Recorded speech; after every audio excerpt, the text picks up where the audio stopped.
Il centro storico di Favara, il suo abbandono, i crolli, gli abbattimenti delle vecchie e fatiscenti abitazioni e quindi il suo inesorabile degrado sono l'oggetto di una seduta del Consiglio Comunale convocata per questa sera alle ore 18 in sessione straordinaria ed aperta dalla Presidente Miriam Miniemi. Una richiesta in tal senso era stata avanzata da diversi consiglieri comunali con l'intendimento di impegnare, come specificato nell'atto di convocazione, l'amministrazione comunale a costituire un tavolo tecnico per la redazione del piano di recupero e la realizzazione di progetti di riqualificazione.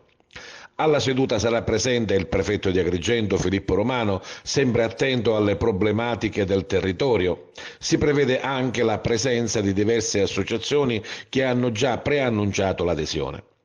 Il problema dell'abbandono e del degrado del centro storico di Favara si è acuito 14 anni fa a seguito della tragedia del gennaio 2010, quando a causa del crollo della fatiscente casa dove abitavano in via del Carmine trovarono la morte le sorelline Marianna e Chiara Pia Bellavia.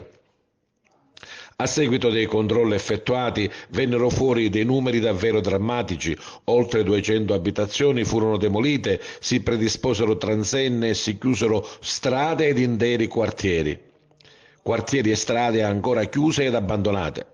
Dal punto di vista tecnico fu costituito anche l'ufficio emergenze centro storico, una task force composta da 15 tra tecnici e amministrativi, ma che non è mai diventata operativa.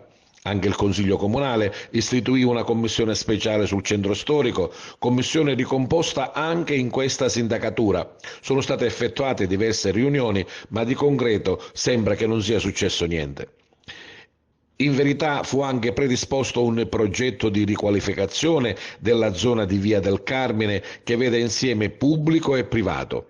L'iter iniziò nel 2013 sotto la sindacatura di Rosario Manganella con la partecipazione ad un bando regionale per la riqualificazione urbana dei centri storici, intervento cofinanziato da Stato, Regione, Comune e ditta privata.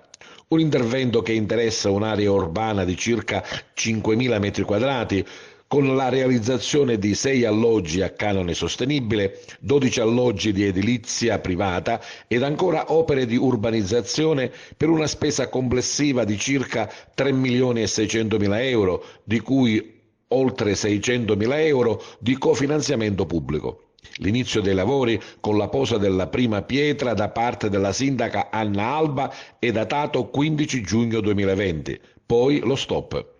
A distanza di 14 anni l'immagine di degrado e di abbandono rimane ben visibile. Stasera la seduta straordinaria del Consiglio Comunale, con la speranza che si possano porre le basi di un serio e concreto intervento.